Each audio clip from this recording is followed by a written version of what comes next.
যদিও তা বলে নাই আমাদের যারা এমপ্লয়ার তাদেরকে ইনফর্ম করবো, তা বলে নাই, বলছে জনগণকে ইনফর্ম করবে। এটা অতি উত্তম, আমার খুব ভালো লাগছে। কিন্তু ভালো লাগে না কোন জায়গাটা, ওই যে একটা বলছে না যে পরাজিত শক্তির দোসর এবং বিদেশি শক্তির যারা অনুচর, মানে তাদের কারণে যদি হয়, তার মানে ওনারা কিন্তু আগে একটা ট্যাগলাইন ঠিক করে নিয়েছে, যদি আমি কাজটা করতে না পারি, যদি জনগণের প্রত্যাশা মেটাতে না পারি, তাহলে এই দুইটা গোষ্ঠীকে আমি দায়ী করব। এবং এই দুইটা গোষ্ঠী কিন্তু দুটা বায়বীয় গোষ্ঠী। বায়বীয় গোষ্ঠী কীভাবে, এই জিনিসটা আমরা দেখে অভ্যস্ত।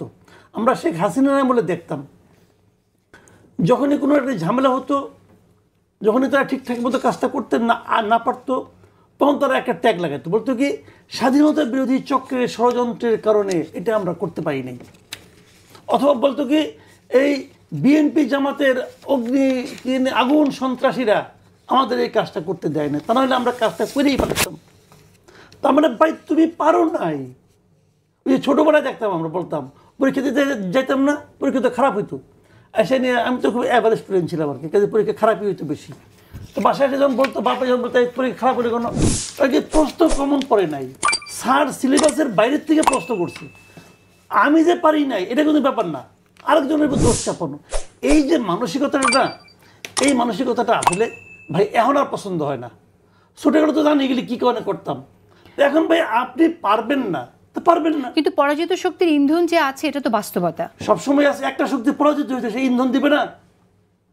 যে শক্তিটা পরাজিত হয়েছে এরা কি হাসি মুখে থাকবে নাকি? এটা তো বাস্তব, এটা জেনেই আপনি এখানে আসছেন। আপনি তো একটা শক্তির পরাজিত হওয়ার মাধ্যমে ক্ষমতায় আসছেন, তাহলে আপনি কি মনে করেন ওই শক্তিটা আপনাকে সর্বক্ষেত্রে হেল্প করবে? করবে না তো।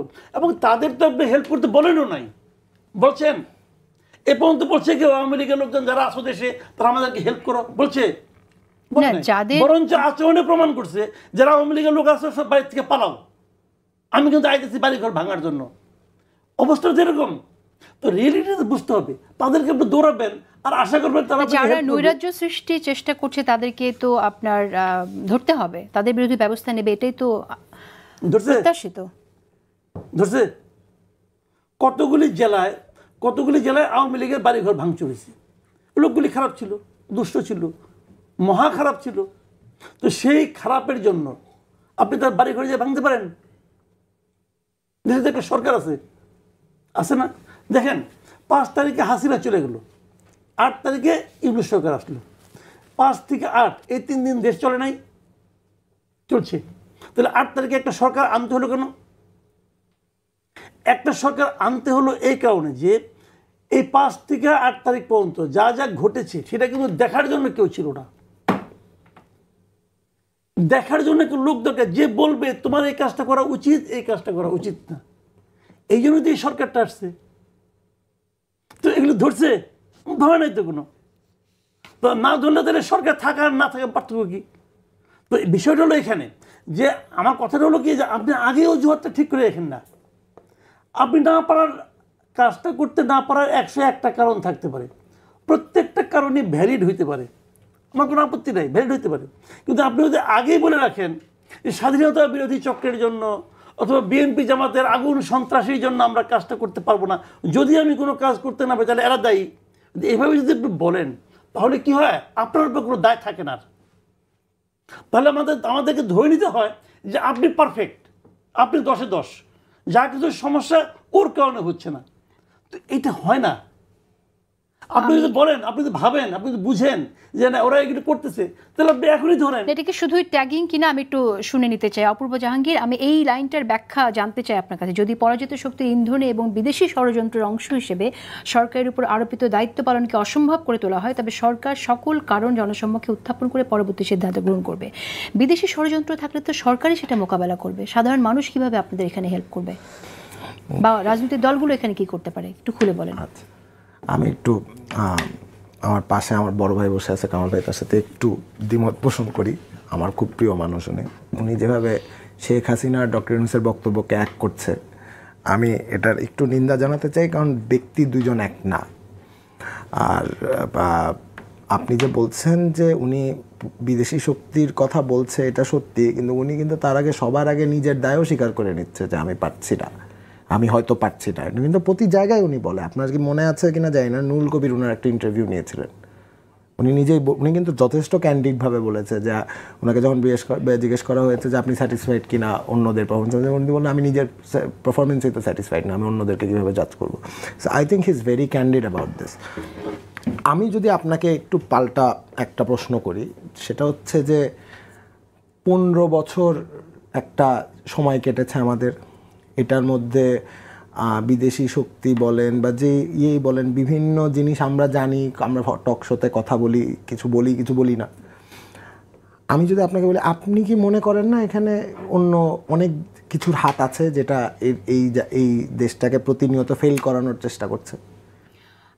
দেশটাকে ফেল করানোর চেষ্টা থাকবে, পরাজিত শক্তি দেশটাকে ফেল করানোর চেষ্টা থাকবে, কিন্তু আমি মনে করি যে সরকার যে দায়িত্ব নিয়েছে, সরকার তখন তাদের গণঅভ্যুত্থানের প্রত্যেকটা শক্তির সমর্থন নিয়ে যে দায়িত্ব নিয়েছে, সেই সমর্থনটা সরকার হারিয়ে ফেলছে। সেই জায়গায় দূরত্ব যে সৃষ্টি হচ্ছে, সেখানে সরকারের দায় আছে। আপনার কেন মনে হচ্ছে যে সরকার এই সাপোর্টটা হারিয়ে ফেলছে? কে বলছে? বিভিন্ন জায়গায়, যেমন ধরেন সেন্সিটিভ অনেক ইস্যুস, যেমন মানবিক করিডোর থেকে শুরু করে, পোর্ট থেকে শুরু করে, এইসব বিষয়ে এটা আমার মনে হয় রাজনৈতিক দলগুলোর সাথে কথা বলে সিদ্ধান্ত নিলে ভালো হতো, তাহলে দূরত্ব সৃষ্টি হতো না। এবং তারাও এটা, আই থিঙ্ক, যে যেমন বিএনপি বলি, জামাত বলি, দে উড সে যে আমাদেরকে ভ্যালু দেওয়া হয়েছে, কারণ এই সরকারকে আমরা সমর্থন দিয়েছি, দেশের স্বার্থে সিদ্ধান্তগুলো নিতে চাই, আমাদের মতামত জানতে চেয়েছে, তখন ক্লারিটি থাকতো। রাইট। আমি যেখান থেকে দেখছি সেটা হচ্ছে যে যেহেতু পলিটিক্যাল পার্টির মিটিংগুলো হয় তখন আমার দায়িত্ব হিসেবে ওখানে থাকতে হয় আমার নোট নেওয়ার জন্য। কেউ কিন্তু এই কমপ্লেনগুলো ওনাকে এসে বলে না। আপনি যেগুলো বললেন, প্রথমত করিডোর ইস্যু যেটা বললেন, আমরা কিন্তু গভর্নমেন্টের এন্ড থেকে সরকার ক্লিয়ার করে দিয়েছে করিডোর হচ্ছে না। আমরা তো শুনি যে তারা মিটিং করতে চেয়ে অ্যাপয়েন্টমেন্টই পায় না, এটাও আমি বলবো যে কারণ এটারও পাল্টা আমি দেখি যে কিছু হলেই আমি দেখি রাজনৈতিক দলগুলো চলে আসে, এটাও আমি দেখি। সো মিটিং করতে চায় না কিনা, মানে এটা আমার সামনে যদি কেউ বলে তাহলে আমি বলতে পারবো, কারণ আমি উল্টা সিন দেখছি। ঠিক আছে? সো আমার কথা হচ্ছে যে দুইটা প্রসঙ্গ যেটা তুললেন, চিরং পোর্ট আর করিডোর সরকার থেকে বলে দেওয়া হয়েছে ক্রিস্টাল ক্লিয়ার, এটা হচ্ছে না। এটা কোনো, এবং এটা যদি কোনো ইয়েও থাকে, পলিটিক্যাল পার্টি ছাড়া এই ডিসিশন নেওয়া হবে না, ফুল স্টপ। এটা নিয়ে আর কোনো ডিবেট নেই। মানে আমরা টপিকের খাতিরে উঠাতে পারি বারবার যে করিডোর বলে, এটা হচ্ছে না, ইটস ডান। চিটাগং পোর্ট নিয়ে আমরা অনেক রিপোর্ট আছে, চিটাগং পোর্ট বিদেশিদের হাতে তুলে দেওয়া হচ্ছে কি হচ্ছে না। চিটাগং পোর্টের করাপশন নিয়েও তো আমরা জানি, আপনিও সাংবাদিকতা করেছেন, মিডিয়ার সাথে আছেন, আপনিও খুব ভালো মতো জানেন, এটা ওপেন সিক্রেট চিটাগং পোর্টের।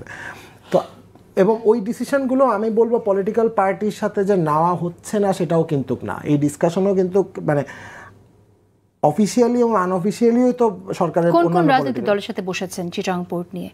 আমার কাছে মনে হয় আনঅফিসিয়ালি সকল রাজনৈতিক দলের সাথে বসা। আনঅফিসিয়ালি তো আমাদের জন্য সমস্যা, আমাদেরকে যখন বলে যে আমাদের সাথে কথা বলেনি, তখন তো আমাদের কাছে রেকর্ড থাকে না। সরকার তো সবকিছু পলিটিক্যাল পার্টিদের সাথে, মানে সরকারের তো একটা ফাংশন আছে, একভাবে পলিটিক্যাল পার্টিদেরও একটা ফাংশন আছে, ওনারা নিশ্চয়ই কমফোর্টেবল ফিল করেছেন। তাহলে তো আমাদের জন্য কমেন্ট করা মুশকিল।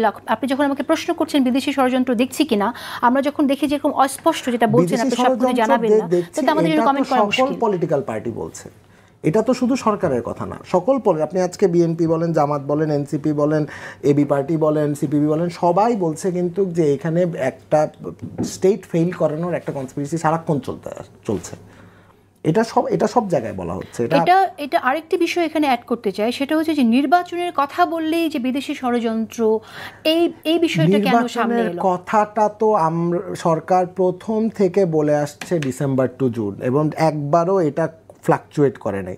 আমার কাছে এখন আমরা দেখলাম যে অনেকেই ডিসেম্বরের কথা বলছেন, জামাত থেকে ফেব্রুয়ারির কথা বলা হয়েছে, এবং তারেক জিয়া বলেছেন নির্বাচন ডিসেম্বরের মধ্যে হওয়া উচিত।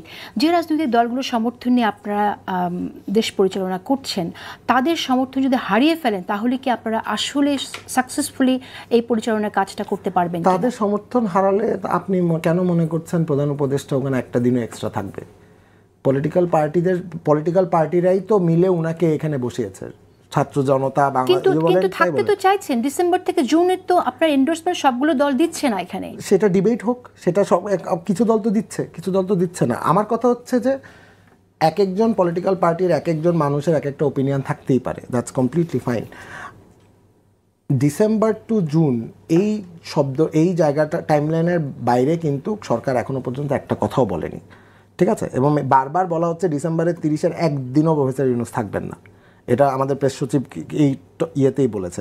আমার কাছে মনে হয় না যে সরকার কোনোভাবে নির্বাচন প্রসঙ্গ আসলে আপনি যেভাবে বলছেন এটা হচ্ছে। একটা আলোচনা এখানে একটু আনতে চাই, যেহেতু ডিসেম্বর এবং জুনের আলোচনার মধ্যে আমরা আছি। আমরা আজকেই দেখলাম জাতীয় ঐক্যমত কমিশন থেকে বলা হয়েছে জুলাই সনদটা হবে, এই সনদটা হবে জুলাই। তো যদি জুলাই সনদটা হয়ে যায় তাহলে কেন এটা আগামী বছর জুনে যেতে হচ্ছে? হয়তো হবে না, উনি তো বলছেন না যে আগামী বছর জুনে ইলেকশনটা হবে, উনি বলছে ডিসেম্বর তো জুন হবে। এটা ডিসেম্বরেও হতে পারে, এটা জানুয়ারিতেও হতে পারে, ফেব্রুয়ারিতেও হতে পারে, মার্চেও হতে পারে। তো কোনোভাবেই বলা হচ্ছে না। আমার কাছে মনে হচ্ছে যে ডিসেম্বর টু জুন নিলে আপনি চিন্তা করছেন জুনে হবে, এটা একদম জিনিসটা এরকম না। আমি বলি অপূর্ব আপনাকে, সেটা হচ্ছে যে জুন শুধু জুন না, জুন মানে সংশয়। আপনি জানেন যে সবাই বলছে এবছর ডিসেম্বরের মতো নির্বাচন না হয়ে জুনে গেলে সেটা 26-এ হবে না 30-এ হবে নাকি 27-এ হবে, উই ডোন্ট নো। এই যে সংশয়টা, এই সংশয় কাটানোর জন্য যদি নির্বাচন আপনারা দেখেন সংস্কার জুলাই সনদ হয়ে যায়, তাহলে কেন আপনারা একটা মাসে বলে দিচ্ছেন না? প্রথমত এই এখতিয়ার নির্বাচন কবে হবে এটা প্রফেসর ইউনূস অলরেডি একটা কথা বলছে, উনারই একমাত্র এখতিয়ার আছে যে এটা কবে হবে বলার। সো আমি এখানে অন্য কোনো কমেন্ট করতে চাই না। আমি যেটা বলতে চাই সেটা হচ্ছে হ্যাঁ, জুলাইতে যদি সনদ হয়ে যায় ডিসেম্বরেও হতে পারে, এটা হতে পারে না কিন্তু একবারও বলে নাই যে হবে না।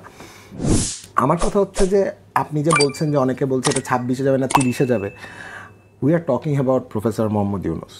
এটা আমাদের একটু, আমার কাছে মনে হয় যে এটা উনার এক কথা, এবং উনি এই জাতিকে, উনি যেটা বলেছে যে এই জাতির কোনো ক্ষতি হয়, এই দেশের কোনো ক্ষতি হয়, এটার জন্য এরকম কোনো কাজ ওনাকে দিয়ে হবে না। আচ্ছা, আমি একটু জানতে চাই, আমি কিউরিয়াস, সেটা হচ্ছে এই যে টকশোতে যে আলোচনাগুলো হয়, এটা কি আসলে প্রধান উপদেষ্টার সময় পান? আমি আপনাকে বলবো এমন কোনো টকশো নাই যেটা উনি দেখেন না। ইভেন আমার বড় ভাই যে বসে আছে, ওনার যে একটা কথা বলে ইউটিউব চ্যানেল আছে, এটা উনি দেখে, এটা কামাল ভাইও খুব ভালো মতো জানে। দেখেন? জি। আচ্ছা, তাহলে আমি আশা করছি যে উনি এই বিষয়টা, বক্তব্যগুলো বলছেন সেটা উনি দেখছেন, আমি আশা করছি লাইভই দেখছেন। আমার কথা হচ্ছে যে আপনি এই যে 26-30 বারবার মনে হচ্ছে সবাই একটা কনস্পিরেসির গন্ধ পাচ্ছে, এখানে আমাদের একটু ফুল স্টপ নিয়ে লেটস হোল্ড ব্যাক অ্যান্ড আমরা কাকে নিয়ে কথা বলতেছি এটা একটু